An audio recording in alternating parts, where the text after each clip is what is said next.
Strategi apa yang harus kita mainkan untuk membendung itu semua? Maka itu saya ajak dari sekarang. Yang pertama, tarik semua anak-anak orang Islam dari sekolah-sekolah Kristen. Setuju? Setuju. Yang kedua, stop pembangunan gereja-gereja liar di kampung-kampung, saudara. Tidak boleh ada pembangunan gereja liar tanpa izin. Kalau gereja yang ada izin resmi sudah lama dibangun, kita tidak ganggu.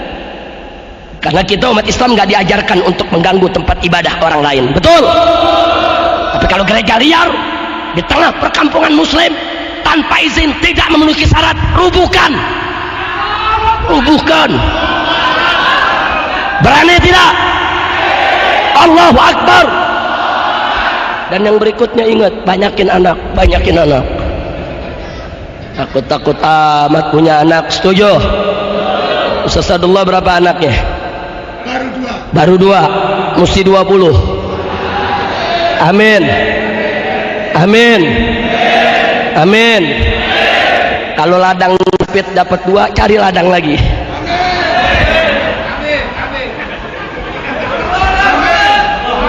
Pokoknya yang penting umat Islam jangan mau ditakut-takuti kalau punya anak banyak jadi melarat. Betul? Betul? Nah, kira-kira bagian pertama jelas tidak? Jelas tidak? Siap kita lawan kelicikan mereka. Siap kita lawan kelicikan mereka. Allahu Akbar. Sekarang yang kedua, saudara. Yang kedua, Amerika Serikat dan sekutunya tahu betul kalau negara Republik Indonesia adalah negara kaum muslimin yang teritorialnya paling luas di dunia, saudara. Dari Sabang sampai Merauke kita punya 3 waktu. Ada wilayah Indonesia Barat, Tengah, dan Timur. 3 waktu, saudara. 3 waktu. Kalau di Jakarta jam 7 pagi, itu yang namanya di Makassar sudah jam 8. Dan di Irian itu sudah jam 9. Satu negeri 3 waktu. Luar biasa negeri ini luasnya. Tidak ada di dunia satu pun negara Islam, bahkan negara bukan Islam, yang luasnya menandingi Indonesia, saudara. Masya Allah. Dulu yang menandingi kita Uni Soviet, tapi Uni Soviet sudah bubar jadi negara-negara kecil. Tapi sekarang Indonesia ini negara kaum muslimin yang wilayahnya paling luas di dunia, sehingga Indonesia menjadi sangat potensial untuk bisa menjadi pusat pergerakan Islam internasional, saudara. Karena itu negara Barat tidak ridho, tidak suka Indonesia luas. Lalu apa yang mereka lakukan? Mari kita lihat, saudara. Yang mereka lakukan adalah menghasut rakyat Indonesia di berbagai tempat agar mereka berontak. Mereka lakukan gerakan separatis agar mereka memerdekakan diri dari Indonesia. Makanya lihat gerakan RMS yang ada di Ambon sana, saudara. Sengaja mereka provokasi. Kau berontak, bikin tidak aman, kibarkan bendera, kau harus merdeka, jangan ikut Indonesia. Begitu juga Irian, gerakan Papua Merdeka, saudara. Mereka berikan senjata, mereka berikan modal, habis-habisan berontak. Yang penting merdeka dari Indonesia. Bahkan maaf, sampai Aceh pun tidak luput, saudara. Walaupun GAM Muslim sengaja diadu antara GAM dengan TNI, saudara.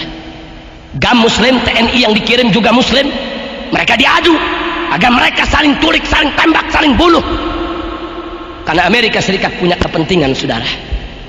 Kalau Aceh merdeka, Maluku merdeka, Irian merdeka, bagian-bagian lain merdeka, maka negara kesatuan Republik Indonesia akan porak-poranda, akan menjadi negara-negara kecil yang lemah, yang bisa dikendalikan oleh orang-orang kafir.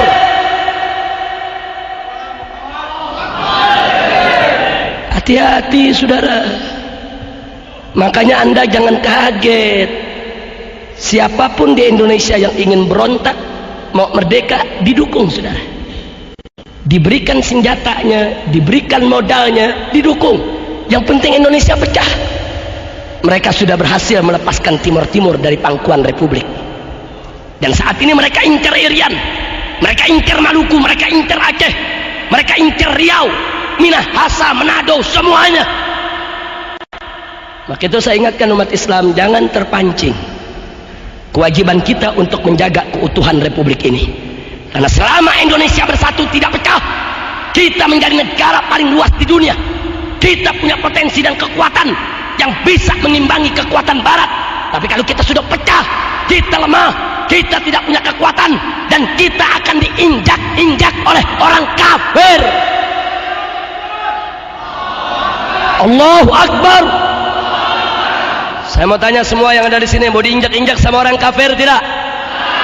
Mau negara Indonesia ini pecah tidak? Maka itu merupakan kewajiban kita, saudara. Tidak boleh kita biarkan Republik ini terpecah belah.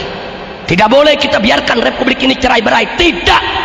Begitu kita cerai-berai, begitu kita pecah belah, kita hanya akan jadi bulan-bulanan mereka. Kita akan lebih dipermainkan oleh mereka. Kita akan diadu sesama kita. Masya Allah. Makanya hati-hati Pak, Bu.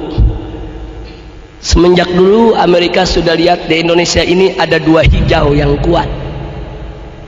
Ada dua hijau yang kuat. Hijau yang pertama adalah hijau Islam. Hijau yang kedua adalah hijau tentara, saudara. Karena itu kalau mau menghancurkan Indonesia, hancurkan dua hijau ini. Maaf, tentara sudah dihancurkan, saudara. Tentara sekarang ini kayak macan ompong. Tentara sudah dihancurkan, dihujat di mana-mana, dirusak, diberi, disikat. Dan Anda biar tahu, saudara, sengaja tentara kita diembargo. Tidak boleh beli senjata, tidak boleh beli amunisi, tidak boleh beli peralatan perang. Ya, tentara kita mau dikebiri habis-habisan, saudara. Hati-hati Pak, Bu ya. Kalau tentara Republik Indonesia sudah lumpuh, setiap saat mereka bisa serbu negeri kita kapan saja untuk mereka kotak-kotak ini negeri, saudara. Sengaja kita diadu domba. TNI kita diobok-obok, diacak-acak, dihancurkan. Memang TNI kita di masa lalu punya banyak dosa, saudara, punya banyak kesalahan. Tapi jangan sampai kita lupa diri. Kalau negeri ini tanpa tentara yang kuat, siapa yang mau jaga negeri ini? Siapa yang mau melakukan pertahanan di perbatasan? Siapa yang mau menggunakan senjatanya untuk mengusir tentara-tentara asing yang mau masuk ke negeri kita? Dihancurkan tentara kita.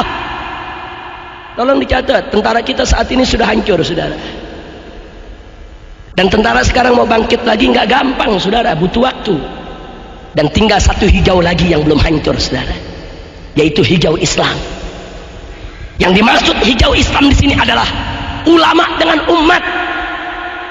Di mana-mana ulama saat ini, alhamdulillah, mereka masih memimpin umat, mereka masih bisa menggerakkan umat. Tapi ingat, ulama pun mereka ingkar, saudara. Mereka bisa bunuh setiap saat, mereka bisa fitnah, mereka bisa tuduh dengan berbagai macam tuduhan, mereka bisa penjara, mereka bisa lakukan apa saja untuk menghancurkan kekuatan hijau yang kedua. Maka itu saya tanya sekali lagi kepada semua yang ada di sini, licik tidak mereka? Licik tidak mereka? Maka itu saya tanya semua, tanpa para habaib yang berjuang, apa pemerintah pikir dia bisa pertahankan negeri ini? Tentara kita tidak akan bisa mempertahankan Republik ini kalau umat Islam dan ulamanya tidak turun untuk ikut bertahan dan berjuang. Betul? Tolong dicatat, saudara. Itu peristiwa perang di Ambon, di Maluku. Tentara nggak bisa apa-apa, saudara. Polisi nggak bisa apa-apa. Mujahidin yang turun, laskar-laskar Islam yang turun, habaib yang turun, kiai yang turun, ustadz yang turun, umat Islam yang turun ke sana. Kita yang rame-rame perangi RMS, kita kejar mereka, kita tembak mereka, kita perangi mereka sebagaimana mereka memerangi kita. Tentara polisi mabur.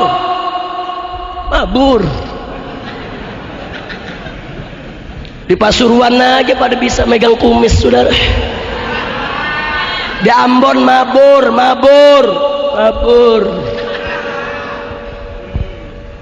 Loh, kenapa polisi dan tentara bisa mabur? Orang juga pecah kok.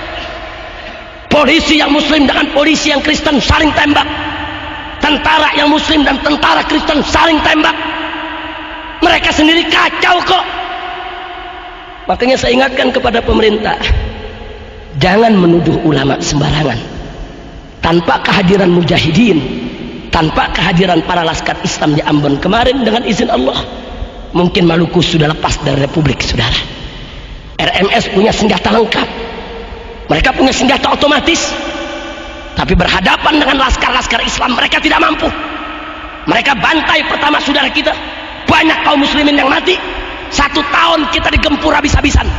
Tapi begitu mujahidin turun, laskar turun, ulama turun, umat Islam turun, mereka porak-poranda. Masya Allah. Jadi pemerintah mestinya bersyukur kepada Allah dan berterima kasih kepada umat Islam. Kalau umat Islam nggak berjuang di Ambon, udah lepas dari kemarin, saudara. Biar anda tahu. Nah, karena itu sekarang saya tanya semua, mau Indonesia pecah tidak? Siap bela kita punya negeri? Siap jaga persatuan kita punya negeri? Betul. Allahu Akbar. Maka itu upaya dari manapun yang ingin mecah belah kita harus kita tolak. Nggak boleh kita pecah belah, nggak boleh kita saling gontok-gontokan. Masya Allah. Ingat, tanpa persatuan kita nggak bakal bisa mempertahankan republik ini, saudara. Kira-kira bagian yang kedua ini jelas tidak? Jadi saya ulangi secara singkat, bagian kedua, kita punya potensi negara kaum muslimin yang teritorial wilayahnya terluas di dunia. Amerika tidak suka, dia mau hancurkan ini. Bagaimana caranya? Dukung orang Indonesia yang mau berontak. Kalau perlu yang nggak mau berontak dibakar supaya mereka berontak, saudara. Nah, karena itu kita boleh protes pemerintah, kita boleh kritik pemerintah, tapi jangan kita lakukan pemberontakan, saudara. Karena begitu pemberontakan kita lakukan, itu yang mereka tunggu, saudara. Itu yang mereka inginkan. Dia mau hancurkan kita. Memang itu kepada tentara kita minta supaya mereka memperbaiki citra, bangkit kembali, jaga republik ini. Jangan diulangi dosa masa lalu. Betul. Kepada kepolisian juga begitu. Jangan mentang-mentang tentaranya udah mulai lumpuh, polisi kayak koboi. Ini dia nih, main tangkep sono, tangkep sini, larang sono, larang sini, koboi loh. Betul. Polisi juga berkewajiban untuk menjaga keutuhan Republik Indonesia. Insya. Kita masuk yang ketiga. Tadi saya katakan kita hanya sampai yang ketiga. Yang ketiga, saudara, tidak ada yang pungkiri negara Republik Indonesia dari segi kekayaan alamnya, hasil buminya, kekayaan hutannya luar biasa, melimpah, saudara. Kaya betul ini negeri, saudara. Bahkan pernah dikalkulasi, kalau kekayaan Indonesia diolah dengan baik, jangankan penduduk 200 juta, penduduk 1 miliar sekalipun, kita tidak akan miskin. Indonesia kaya. Dan tolong dicatat, apa yang kita nggak punya? Emas, bauksit, nikel, baja, uranium, batu bara, semua kita punya, saudara. Sampai uranium itu bahan baku untuk membuat tenaga nuklir, saudara. Indonesia penuh, tinggal kita olah, kita bisa punya nuklir, saudara. Amerika tahu kita kaya, saudara. Karena itu Amerika tidak izinkan Indonesia mengelola kekayaannya. Kita ditekan supaya kita tetap miskin, supaya kita tetap melarat, supaya kita tetap menderita, supaya kita tidak bisa mengelola kekayaan kita. Dimiskinkan. Masya Allah. Makanya Anda bisa lihat dari Sabang sampai Merauke, perusahaan-perusahaan minyak terbesar yang ada rata-rata milik Amerika dan sekutunya, saudara. Mobil Oil, Exxon Mobil, Caltech, coba kita lihat di mana-mana perusahaan-perusahaan Amerika yang raksasa besar, mereka yang buka kilang minyak, disedot minyak kita, dan pembagiannya tidak adil. Kita cuma dikasih ampas, kita dibikin miskin. Makanya dari dulu Pak, dari beberapa tahun yang lalu Front Pembela Islam sudah menyerukan usir Amerika dari Indonesia. Kita nggak butuh bergantung kepada mereka. Kita bisa kaya kalau olah kekayaan kita. Kenapa kita harus mempertuhan Amerika? Dikit-dikit Amerika, dikit-dikit Amerika. Apa kita pikir Amerika akan membuat kita maju? Tidak. Walan tardu ankal yahudu walan nasara hatta tattabi'a millatahum. Amerika tidak akan pernah mau kita jaya. Tidak. Insya Allah. Jadi biar Anda tahu, kekayaan ini kita dikebiri habis-habisan. Minyak kita disedot habis-habisan, saudara. Belum emasnya dan kekayaan laut serta hutannya. Padahal kalau dikelola dengan baik, Indonesia jangankan 200 juta, 1 miliar penduduknya tidak miskin, saudara. Ini negeri kaya. Tapi kita sengaja dimiskinkan. Nah, bagaimana solusinya? Solusinya kita mesti tolak kehadiran Amerika di sini. Tidak ada solusi lain, saudara. Nggak bisa kita selamatkan kekayaan alam kita kecuali musuh-musuh yang mengeruk kekayaan kita, yang menyedot minyak kita, usir dari republik ini. Kita bisa mandiri untuk bangun negeri kita sendiri. Betul? Insya Allah, saudara. Jangan bergantung kepada Amerika. Bukan kita yang butuh mereka, mereka yang butuh kita. Mereka keruk kekayaan kita, biadab. Jadi di sini kita tidak ada jalan lain kecuali terus dorong pemerintah, usir mereka dari republik ini, saudara. Ambil alih itu perusahaan semua, gunakan pengelolaannya untuk kemakmuran bangsa Indonesia. Insya Allah. Kira-kira jelas? Sekarang yang keempat. Ini yang keempat yang gak kalah pentingnya, saudara. Subhanallah, tabarakallah. Jeleknya Indonesia. Ternyata Indonesia saat ini boleh dikatakan negara kaum muslimin yang dakwahnya paling bebas di dunia, saudara. Kita mau bikin tablik akbar kapan saja, kita mau bikin maulid di mana saja, kita mau bikin pengajian suka hati kita, mau di masjid, di musola, di jalanan, di pasar, di terminal, di stasiun, di mana saja. Kalau perlu jalan raya bisa kita tutup untuk tablik akbar. Betul? Itu Indonesia, saudara.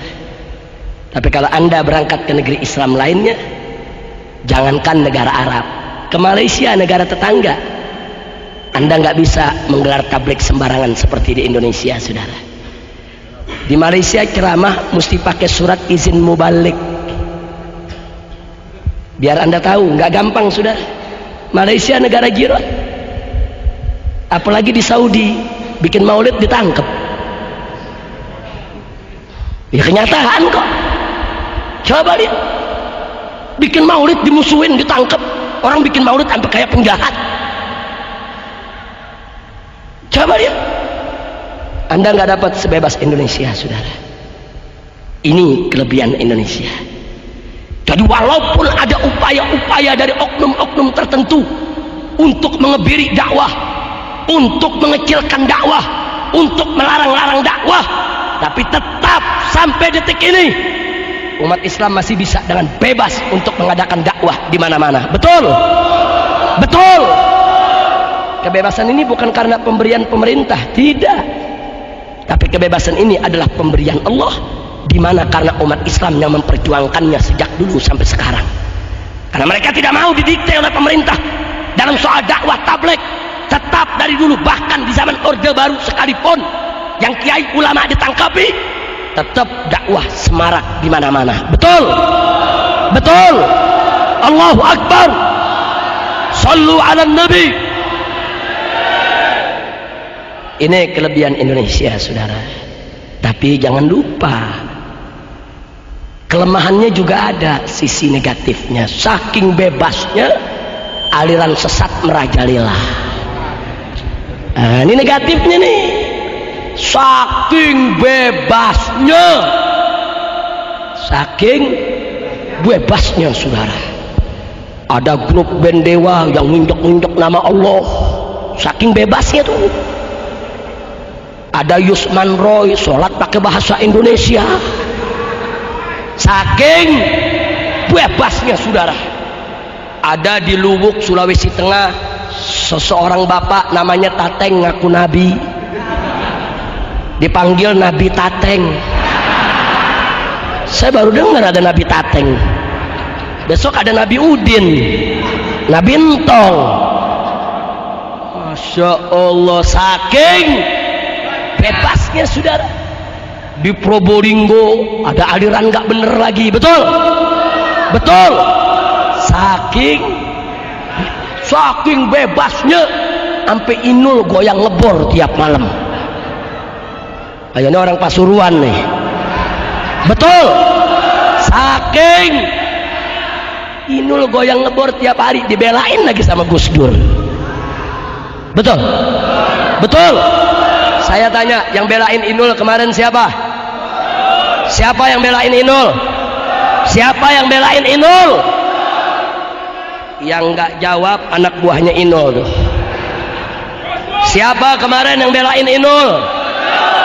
Terus yang belain grup band dewa, yang belain Yusman Roy sholat pakai bahasa Indonesia, siapa?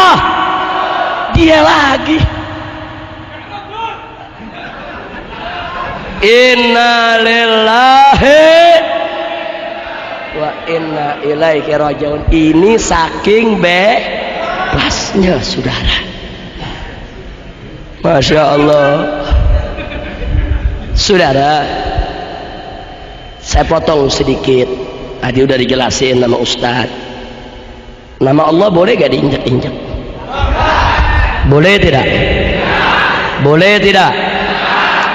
Allah berfirman dalam Al-Quranul Karim, faqala ta'ala sabbihisma rabbikal a'la, sucikanlah nama Tuhanmu yang maha tinggi.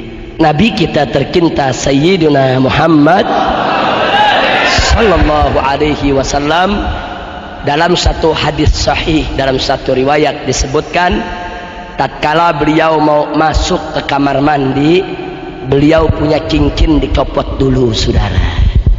Cincin Nabi dicopot, ditaruh di luar, baru Nabi masuk kamar mandi saudara. Kenapa? Karena di cincin Nabi ada nama Allah. Coba lihat. Sekarang nama Allah dibikin di karpet, diinjek-injek sama anak muda, lagunya lagu rock lagi. Udah gitu vokalisnya bukan Islam, kafir. Biadab tidak? Biadab tidak? Kita kasih tahu sama dia, kau salah.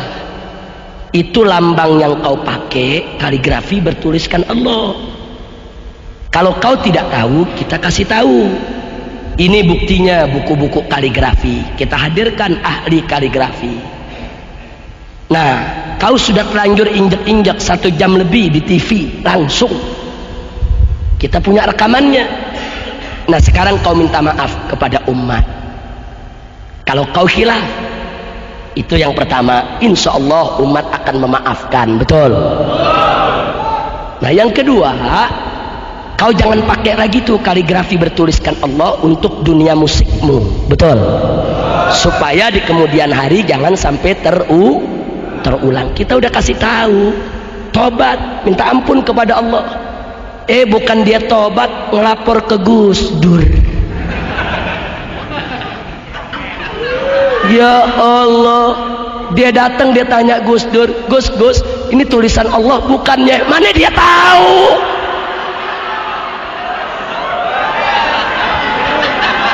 Ayo saya tanya, dia tanya Gus Dur, ini tulisan Allah bukan? Gus Dur bisa tahu gak?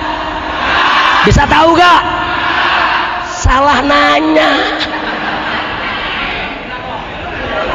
Mestinya kan yang nanya Kiai Sadullah, betul? Pak Kiai ditanya ya tahu. Saudara nggak usah kaget kalau Gus Dur kita maklumi. Maaf. andai kata Inul goyang ngebor tanpa pakaian bugil depan Gus Dur nggak dosa. Lo betul kok, dosa gak? Gus Durnya dosa gak? Tapi saya tanya, kalau Inul goyang ngebor bugil tanpa busana depan ente, dosa gak? Dosa gak? Kenapa dosa? Lu tahu. Nah jadi hukumnya beda, buat Gus Dur sama buat kita beda. Betul? Oke, minta bantuan Gus Dur, Gus Dur pakai ngebelain lagi, udah gitu pakai ngomong di TV, itu Habib Rizik umatnya mana? Dia pikir dia doang kali yang punya umat. Sekarang saya tanya, andai kata saya bawa umat 1 juta, 2 juta, 5 juta ke depan Gus Dur, emang dia tahu? Saya bawa tuh umat, Gus, nih umat saya 5 juta, mana? Betul? Betul? Bukan lu aja yang bisa ngomong, gue juga bisa ngomong seenaknya pakai ngaku. Umat saya di belakang jutaan, nah muktamar NU kemarin gak ada yang pilih lu. Saya tanya, kemarin kepilih dia? Kepilih tidak? NU udah ninggal. Pakai belagu, pakai mengebelain, Saudara, maaf, kemarin waktu dia belain Inul, saya lihat udah mengelap, tapi nggak bisa ngomong apa-apa, ya lagi di penjara. Kita di penjara lihat TV, Inul dibelain Gus Dur, ya Allah. Nah sekarang Gus Dur mau ngebelain, gue nggak di penjara, gue di luar. Nggak bisa, saudara. Saya bicara begini, kita tidak mau melawan Gus Dur, bukan kurang ajar dengan Gus Dur menjelekkan dia, tidak. Tapi yang hak harus dikatakan hak, yang batil harus dikatakan batil. Demi Allah, andai kata Gus Dur di jalan Allah istiqomah, lurus, saya sumpah cium tangan Gus Dur, saya siap, saudara. Tapi kalau Gus Dur coba-coba bela maksiat, bela kemunkaran, demi Allah, jangankan 1 Gus Dur, 1000, 1 juta Gus Dur pun akan kita lawan untuk membela Allah. Allahu Akbar, Allahu Akbar. Masya Allah. Saya tanya semua yang hadir sini, nama Allah diinjak-injak boleh tidak? Boleh tidak? Boleh tidak? Jadi kalau grup band Dewa nginjak-injak dosa tidak? Salah tidak? Tuntut jangan, tuntut jangan, tuntut jangan. Taib, andai kata grup band Dewa dibelain sama Gus Dur, lawan terus jangan, lawan terus jangan. Ya, bukan lu aja yang maju tak gentar, gua maju tak gemetar. Pusing-pusing amat. Kira-kira jelas tidak? Nah, akhirnya Dewa begitu lihat 1000 Gus Dur mau dilawan, jadi Dewa mabok dia. Begitu jadi Dewa mabok, celeng, dia minta bantuan Profesor Dr. Quraisy. Dia minta bantuan, saudara. Saya diserbu sama wartawan, Habib, apa masih mau nuntut ini? Saya bilang, kenapa? Sekarang grup band Dewa udah dibela, bela Gus Dur, Profesor Doktor, MUI. Apa Habib masih mau ngelawan? Profesor ini, Beb, profesor. Ya artinya kan cuman dia nggak ngomong, Habib kan bukan profesor. Cuman dia nggak ngomong begitu. Apa Habib mau lawan? Profesor nih, Beb, profesor. Yang ngebelain nggak tanggung-tanggung, Profesor Dr. Quraisy, Profesor Din Samsudin, Sekretaris Umum MUI. Saya bilang, saya jawab, Mas, begini Mas ya, kita kalau sakit gigi datang ke dokter gigi, walaupun dokter giginya bukan profesor. Betul? Jangan ente sakit gigi datang ke dokter kandungan, walaupun tuh dokter kandungan profesor. Ente sakit gigi datang ke profesor kandungan, dibikin beranak ente. Betul? Betul? Jadi orang kalau sakit gigi cukup ke dokter gigi. Jadi kalau mas mau tahu itu kaligrafi tulisan Allah atau bukan, jangan tinggi-tinggi nanya profesor ketinggian. Jangan tanya santri yang belajar khot, tanya santri yang belajar kaligrafi. Walaupun bukan profesor, dia tahu kalau itu tulisan Allah. Untuk mengetahui tulisan itu Allah atau bukan, jadi profesor dulu ketinggian. Nggak perlu jadi profesor, sudah lihat sepintas kita tahu kalau itu tulisan Allah. Betul. Jadi grup band Dewa pikir nih, dengan dia diaretin profesor, dipikir kita mundur. Udah gitu profesornya Habib juga lagi. Jadi dia mau adu, saudara. Habib mau diadu, ustadz sama ustadz mau diadu. Dipikir kita bakal mundur kali. Udah gitu mentang-mentang dibela sama MUI, pakai ngancam di TV, kami akan tuntut balik Mas Rizik.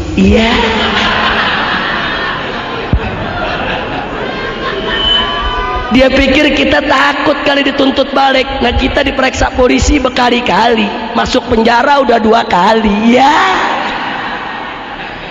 Mau diancam. Innalillahi wa inna ilaihi rajiun. Akhirnya kita lawan terus. Singkat cerita, akhirnya grup band Dewa mabok celeng-celeng dia. Nah, begitu udah mabok celeng, MUI dia minta perlindungan, kita lawan. Kok profesor kita lawan, kok Gus Dur kita lawan. Ujung-ujungnya belakangan dia minta maaf.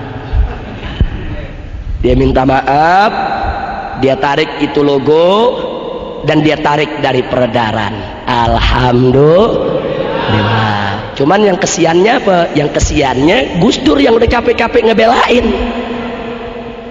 Nah, udah capek-capek ngebelain, yang dibelain ngaku salah. Rasain. Sampai suruh lu belain artis. Betul? Betul. Akhirnya Gus Durnya puyeng, profesornya puyeng, MUI-nya puyeng, gile dia minta maaf. Nah, dia rasa itu namanya teguran dari Allah. Taib, semua saya tanya sekali lagi di sini, tulisan Allah boleh diinjak tidak? Boleh diinjak tidak? Boleh diinjak tidak? Haram tidak? Haram tidak? Jadi kalau diinjak tulisan Allah kita marah tidak? Yang injak tuntut jangan. Kalau yang injak dibelain Gus Dur lawan jangan. Kalau yang bela 1000 Gus Dur lawan jangan. Kalau yang bela 1 juta Gus Dur lawan jangan. Allahu Akbar. Sallu ala Nabi. Allah. Jadi saya ingatkan saudara, kita nggak boleh mundur di dalam membela Allah. Alhamdulillahirabbil alamin. Nah, kenapa semua ini terjadi? Saking bebasnya. Ini dia nih. Nah, baik, kita lanjutkan yang ketiga ini. Amerika lihat, Indonesia dakwahnya bebas. Ini bagi Amerika Serikat dan sekutunya berbahaya. Kalau dakwah bebas, maka akan tumbuh pemuda-pemuda militan, pemuda-pemuda yang siap mati buat Allah. Ini yang membuat Amerika ketakutan, saudara. Kalau Indonesia dibiarkan dakwahnya bebas, 200 juta umat Islam di masa yang akan datang militan, siap berkorban, berani. Itu bagi Amerika Serikat adalah ancaman besar, saudara. Maka itu mereka harus manfaatkan kebebasan itu untuk menghancurkan dakwah. Dakwah kita bebas, dakwah kita semarak. Mereka cari cara bagaimana dakwahnya dihancurkan. Sebelum saya lanjutkan, saya ingin ajak saudara-saudara untuk melihat sejarah. Dulu di atas muka bumi ada 3 kekaisaran yang begitu tegar gagah di atas muka bumi, takut negeri-negeri lain untuk menyentuhnya, ya ikhwan. Yang pertama adalah kekaisaran Romawi yang ada di Eropa. Yang kedua adalah kekaisaran Persia yang ada di Asia Barat, ya ikhwan. Dan yang ketiga adalah kekaisaran Cina yang ada di Asia sebelah timur, saudara. Nah, kekaisaran Persia dengan izin Allah tumbang di bawah telapak kaki Sayyidina Umar ibn Khattab radhiyallahu taala anhu. Kekaisaran Romawi pecah terkotak-kotak yang sekarang menjadi negara-negara barat, saudara. Kekaisaran Cina saat itu masih tegak berdiri. Tidak ada satu negeri pun yang berani menyerang mereka. Tiba-tiba negara-negara barat mereka bersekongkol. Inggris, Prancis, Spanyol, Portugis. Bagaimana caranya menumbangkan kekaisaran Cina? Kekaisaran Cina kuat, tentaranya banyak, pandai bela diri, luar biasa. Pengobatannya, akar-akarannya penunjang daripada kesehatan mereka, keberaniannya, kemampuan tempur di gurun pasir, di laut, kuat. Negara barat nggak berani menyerang Cina, saudara. Lalu apa yang mereka lakukan? Mereka buka hubungan dagang dengan Cina. Mereka dagang dengan Cina. Begitu mereka dagang dengan Cina, mereka masuk ke Cina, mereka pelajari apa yang ada di dalam negeri Cina. Akhirnya mereka dapat cara, mereka masukkan secara besar-besaran ke daratan Cina apa yang disebut candu, saudara. Candu yang bikin orang mabok, kalau kayak kita zaman sekarang ini narkoba, narkotik, dimasukkan oleh mereka, dijual murah, bahkan untuk rakyat kadang-kadang diberikan gratis, apalagi untuk tentara, saudara. Tentara Cina diberikan, diundang, dibuat pesta candu. Candu itu daya rangsangnya cepat. Sekali orang isap ingin 2 kali. 2 kali diusap, dia akan kecanduan, saudara.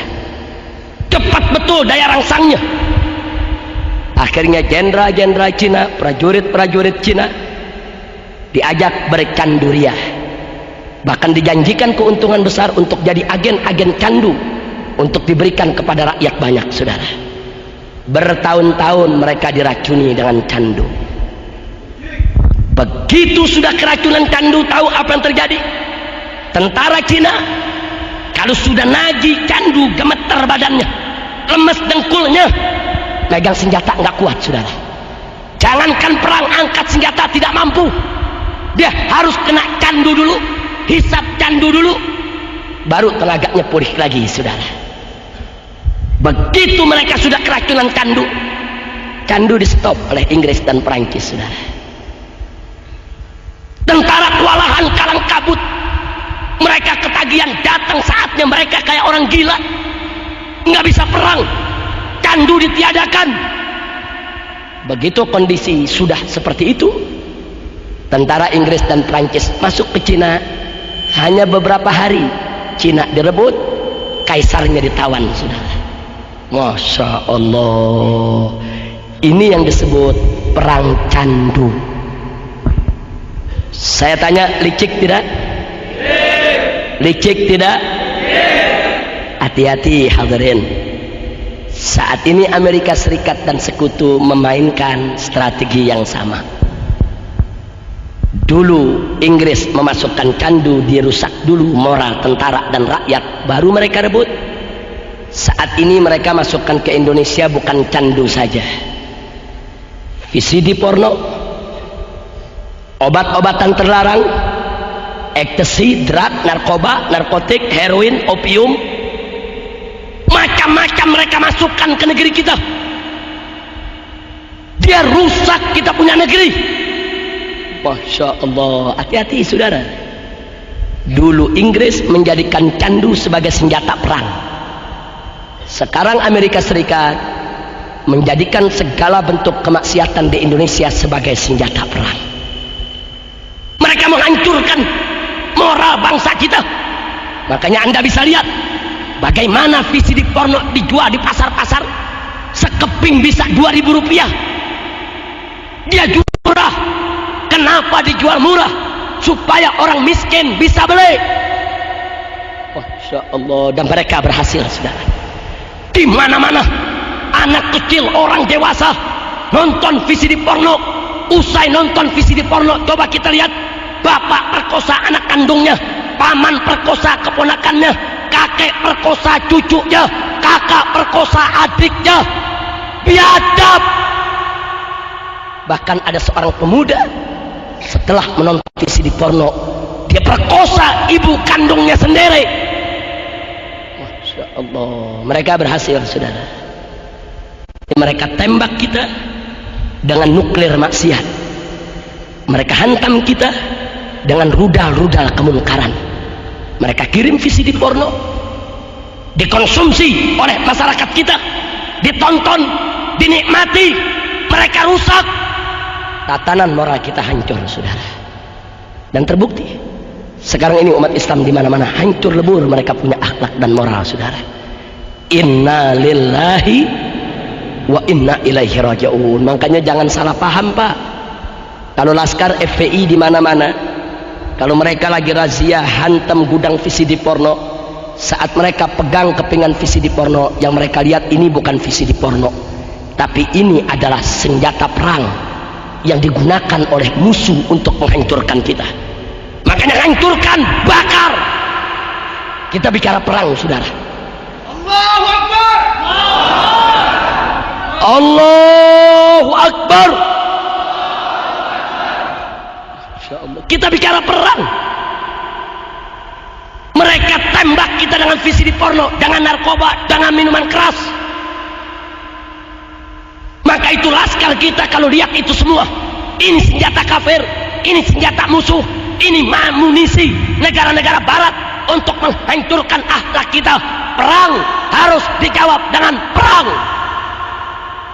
Makanya saudara, makanya jangan kaget, makanya jangan kaget kalau laskar kami lihat ada tempat maksiat macam itu, mereka hancurkan, mereka bakar, saudara. Ini perang. Ini bukan kemungkaran biasa. Ini bukan kemungkaran perorangan. Kalau kemungkaran pribadi, perorangan, cukup kita nasihati saudara kita, saudara. Tapi ini kemungkaran tersistem, terkoordinasi dengan demikian rapi, dijadikan senjata perang. Belajar dari perang Candu di Cina.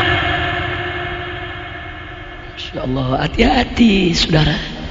Maka itu saya mau tanya semua yang ada di sini, mau dihancurkan moral kita? Mau dihancurkan akhlak kita? Jadi kalau Amerika sudah menghantam kita dengan rudal-rudal maksiat, mereka perangi kita, siap jawab dengan perang juga. Siap perang lawan maksiat, siap perang lawan kemungkaran. Hancurkan tempat maksiat di mana saja berada. Itu posko mereka, itu markas musuh yang mereka menghancurkan tatanan kehidupan umat Islam di Indonesia. Masya Allah, nggak sampai di situ, saudara. Mereka lihat bahwa dakwah di Indonesia bebas, banyak kiai-kiai yang cerdas, didengar suaranya oleh umat. Mereka bikin strategi lain, saudara. Tahu strategi apa yang mereka ambil? Kali ini bukan maksiat.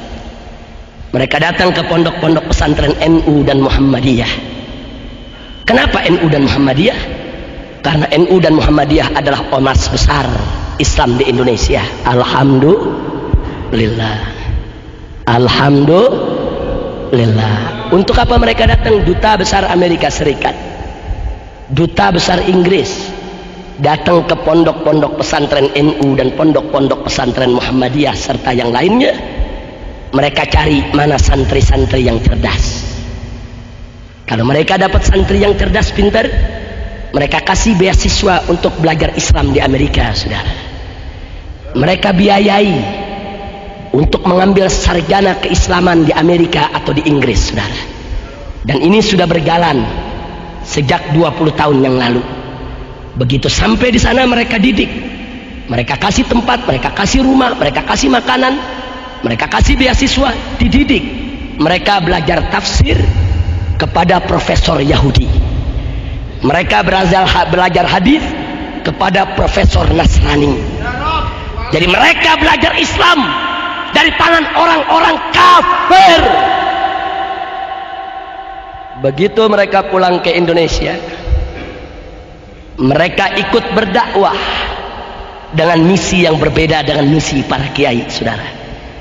Otaknya sudah dirusak. Karena itu jangan kaget, muncullah JIL, Jaringan Islam Liberal. Kalau saya lebih suka menyebutnya jaringan iblis laknatullah. Lo Anda lihat JIL yang ada di dalam JIL saat ini, pemuda-pemuda NU yang diambil dari pondok-pondok pesantren, yang otaknya diracuni sama barat. Masya Allah, Anda pikir Ulil Absar Abdallah itu siapa? Menantu kiai, orang NU tulen. Tapi apa dia bilang dalam berbagai tulisannya, saudara? Dia katakan semua agama benar, Buddha, Hindu, Kristen, semua pasti masuk surga. Dan buku yang terakhir dari kelompok dia, saudara, yaitu buku dengan judul Lubang Hitam Agama, baru terbit bulan ini. Apa dibilang di sana? Bahwa Al-Quranul Karim itu diturunkan oleh Allah bil makna. Enggak mungkin diturunkan oleh Allah dengan bahasa Arab, karena Allah bukan orang Arab. Jadi Allah turunkan dengan makna. Manusia yang bernama Muhammad yang merubahnya, yang menulisnya dengan bahasa Arab, kemudian disempurnakan oleh Utsman dengan logat Quraisy hanya untuk kepentingan politik kaum Quraisy. Jadi dia bilang Al-Quran itu hasil kerjasama Nabi dan para sahabat yang membuat untuk mendapat pengikut. Masya Allah, mereka nggak sampai di situ, saudara. Bahkan mereka bilang, mereka katakan, saudara, umat Islam tidak boleh mengklaim hanya agamanya saja yang benar, tapi umat Islam juga harus mengakui agama lain juga benar. Saya tanya, ini omongan-omongan semacam ini kafir tidak? Murtad tidak? Murtad. Tapi siapa yang bela mereka saat ini? Lagi-lagi Gus Dur. Coba lihat. Saya punya bukunya, ada di mobil, saudara. Buku Lubang Hitam Agama. Di cover belakang Gus Dur yang kasih sambutan, saudara. Coba kita lihat. Jadi negara barat nggak diam sampai di situ, saudara. Diracuni otak kaum muslimin dengan pemikiran-pemikiran pluralisme, liberalisme yang semuanya untuk merusak akidah. Dan mereka berhasil. Mereka biayai JIL, jaringan iblis laknatullah tadi, itu dibiayai oleh Asia Foundation. Asia Foundation satu lembaga keuangan yang didukung oleh Bank Dunia. Coba kita lihat, didukung 1,4 miliar untuk operasional 1 tahun, saudara. Belum operasional bulanan, dibiayai, rusak akidah umat. Nah, maka itu kalau kita sudah tahu begitu, itulah strategi mereka, saudara. Mereka tahu di Indonesia dakwah bebas. Kalau dakwah bebas nanti umat Islam kesadaran beragamanya tinggi. Sebelum itu terjadi, bebaskan juga maksiatnya, hancurkan dulu marah mereka, dan sebarkan ajaran-ajaran sesat di Indonesia. Bahkan ajarkan doktor-doktor, profesor-profesor yang sekuler, yang anti syariat Islam, yang dididik oleh barat, dukung biar mereka bicara sebebas-bebasnya. Makanya Anda lihat mereka tiap hari tampil di TV. Tapi kiai-kiai yang istiqomah mana diberi waktu untuk tampil, saudara, untuk menanggapi pendapat mereka? Tidak ada. Nah, maka itu kita mesti punya solusi. Kalau kita sudah tahu itu strategi mereka, maka solusi yang pertama, satu, stop jangan maksiat, saudara. Mulai dari diri kita. Maaf, kalau Anda beli VCD porno atau Anda beli narkoba, berarti Anda sudah ikut nyumbang persenjataan musuh untuk menghancurkan umat Islam Indonesia. Allah, hati-hati. Mulai dari diri sendiri, stop maksiat. Yang kedua, Kita mulai dari lingkungan kita. Di mana kita dapatkan peralatan maksiat yang jadi senjata perang musuh? Apakah minuman keras? Apakah VCD porno? Apakah narkoba dan lain sebagainya? Musnahkan. Jadi kalau Anda lihat ada sarang judi, itu posko Amerika, saudara. Kalau Anda lihat ada sarang pelacuran, itu posko Amerika, saudara. Kalau Anda lihat ada bandar togel, itu agen Amerika, saudara. Mereka gunakan tangan-tangan orang Islam untuk mereka jadikan sebagai ujung tombak mereka dalam meledakkan senjata yang mereka kirim ke Republik ini. Tinggal tunggu saatnya. Begitu moral kita sudah rusak, saya yakin mereka akan ambil alih ini negeri, saudara. Pergi seperti kina ditumbangkan. Maka itu saya mau tanya semua yang ada di sini, mau moral kita dirusak tidak? Mau dihancurkan dengan maksiat tidak? Mau negeri kita dikuasai kafir tidak? Betul. Kalau tidak mau, bangkit, stop semua maksiat dan musnahkan segala bentuk peralatan maksiat. Tutup semua tempat maksiat yang ada di sekitar kita. Allahu Akbar. Masya Allah. Jadi janganlah 4 potensi yang dimiliki Indonesia yang sedang digerogoti oleh Barat, dan saya sudah sampaikan bagaimana solusinya. Sebetulnya masih banyak lagi. Nah, apa yang saya ceramah barusan ini saya tuangkan di dalam buku yang saya karang dengan judul Amar Ma'ruf Nahi Munkar pada bab pembukaan. Jadi waktu saya di penjara 7 bulan kemarin, selama 7 bulan dengan izin Allah saya berhasil menulis sebuah kitab dengan judul Amar Ma'ruf Nahi Munkar setebal 700 halaman. Di muqaddimah kitab tersebut saya tulis apa yang barusan saya ceramah, saudara, lengkap dengan data-datanya. Itu bab pembukaan. Saya hanya ingin memberitahu kenapa kami berjuang macam ini selama ini, karena yang kami lihat adalah perang. Kami bukan melihat semata-mata maksiat. Oh, itu VCD porno maksiat. Bukan semata-mata maksiat, saudara, tapi lebih dari sekedar maksiat. Ini menjadi senjata musuh untuk menghancurkan kita. Saya mau tanya kepada saudara semua, kalau musuh sudah memerangi kita, menghantam kita, menghancurkan kita, kira-kira kita diam atau kita lawan? Diam atau lawan? Diam atau lawan? Jadi jangan kaget kalau kami bersikap keras dalam urusan ini, saudara.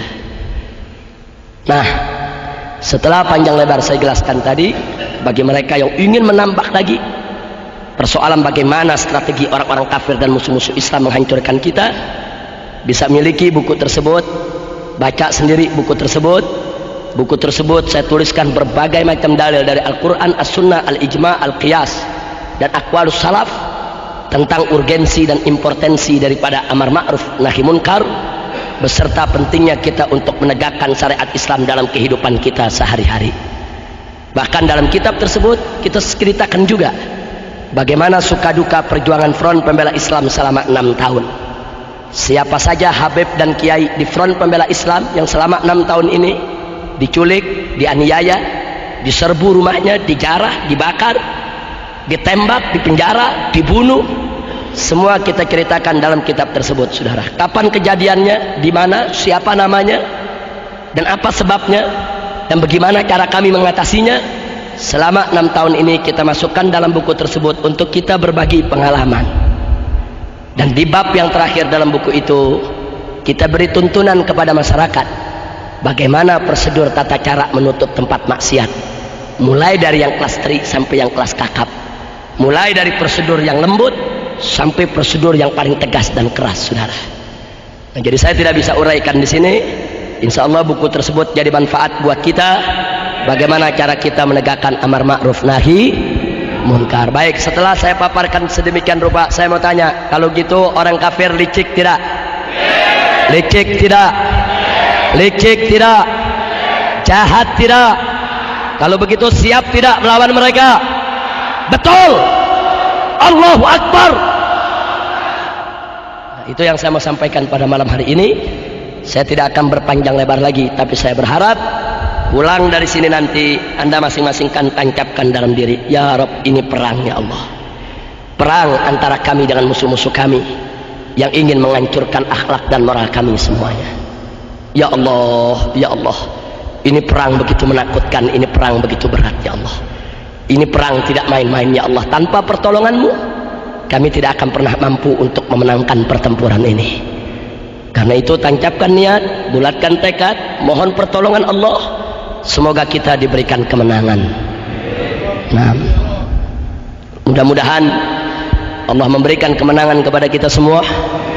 Dan negara Republik Indonesia ini dijadikan oleh Allah sebagai badatun thayyibatun wa rabbun ghafur. Ala hadhihi niyyah wa likulli niyatin salihah. Wa ila hadratin Nabi Muhammad sallallahu alaihi wasallam. Al-Fatihah.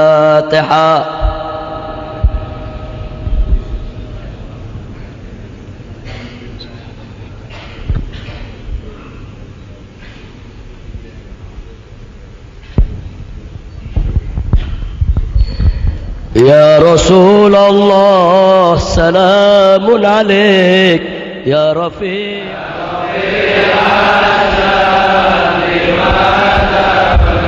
Wa zamanin anta hakimuhu, salama fihi minal iwaji.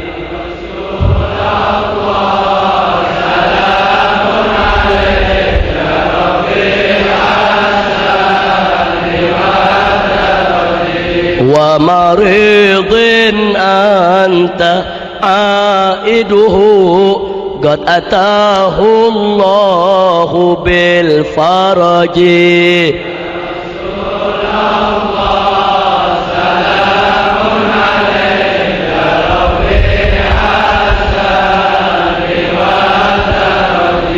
Fajazakallahu khaira jazaa ya muniral kauni bil balaji.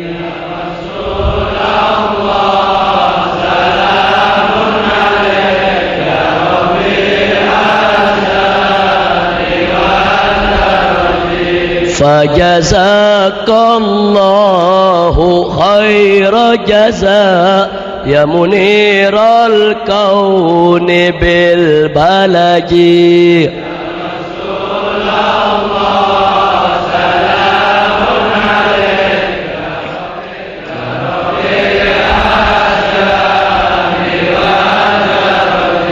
Kulla yawmin nartaji faraja, Rabbi ajil minka bil faraji.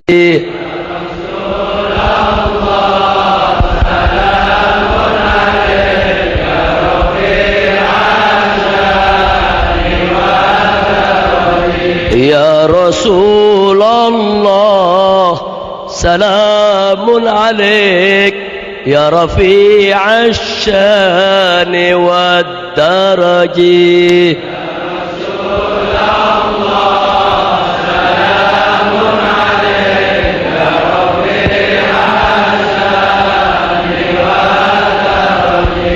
Al-Fatihah. Ala Allah subhanahu wa ta'ala an yuqawwiya imanana wa yahdiyana ila siratikal mustaqim wa yuwaffiqana lin najah wal falah wal istiqamah wa ila hadratin nabiyil mustafa sallallahu alaihi wasallam. Al-Fatihah.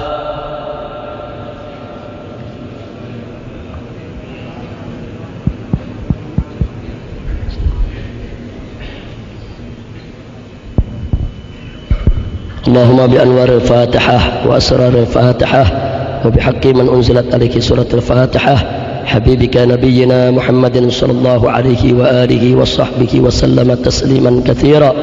Allahumma amitna 'alal iman, Allahumma amitna 'alal islam, Allahumma amitna 'ala qawli la ilaha illallah.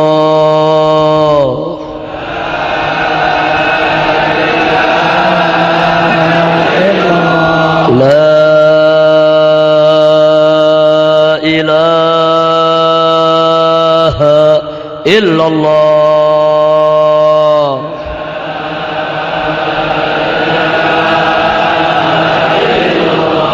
La ilaha illallah.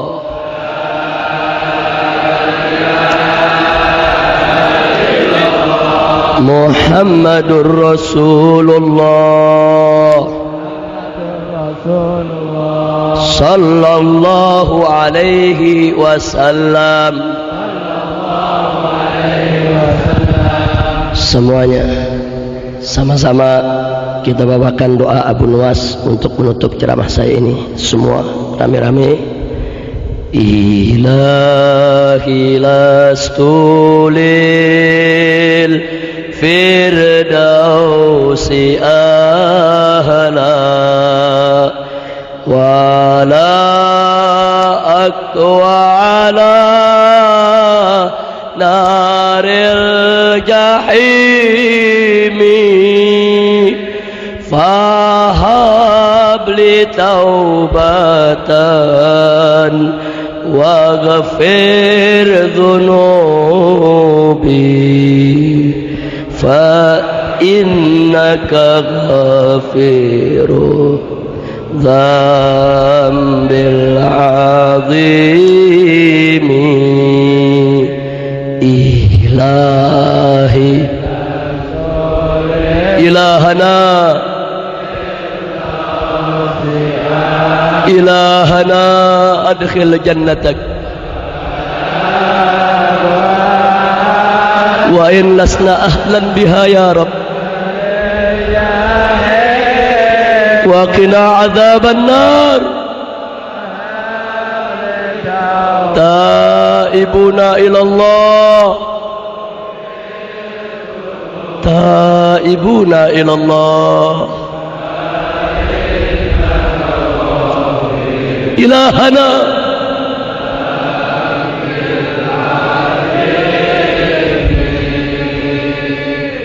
ilahi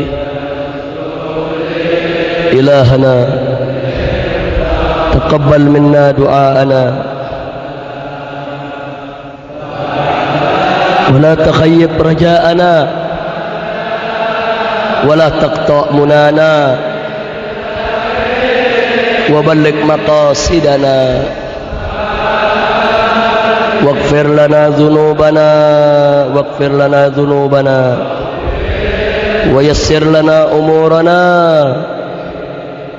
Ilahana ya ilahal alamin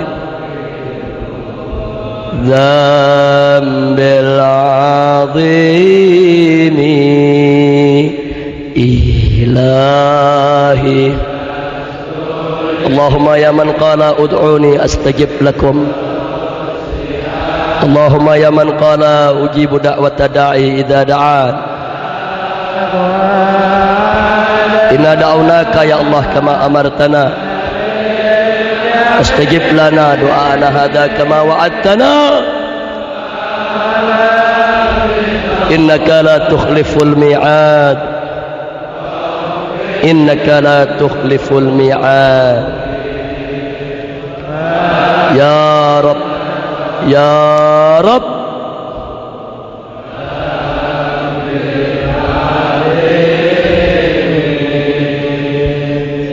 ilahi lastulil firdausi ahla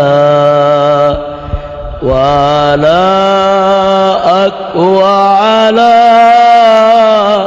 naril jahimi fahab li taubatan waghfir dhunubi fa innaka ghafirun dzambil azimi.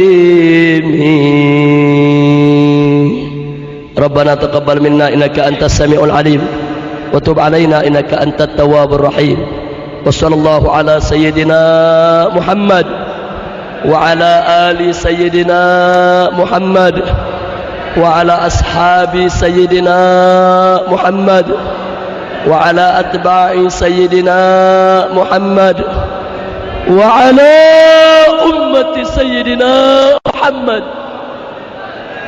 بفضل سبحان ربك رب العزة عما يصفون وسلام على المرسلين والحمد لله رب العالمين بسر الفاتحة.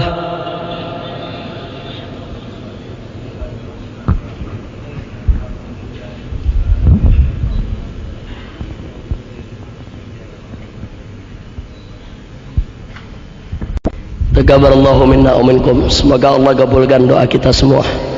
Sekian yang bisa saya sampaikan. Terima kasih atas segala perhatian dan kepeduliannya. Saya mohon maaf yang sebesar-besarnya atas segala kesalahan, kekurangan dan kealpaannya. Hadani Allah wa iyyakum ila siratil mustaqim. Wassalamualaikum warahmatullahi wabarakatuh. Bukunya di mana? Ada di depan.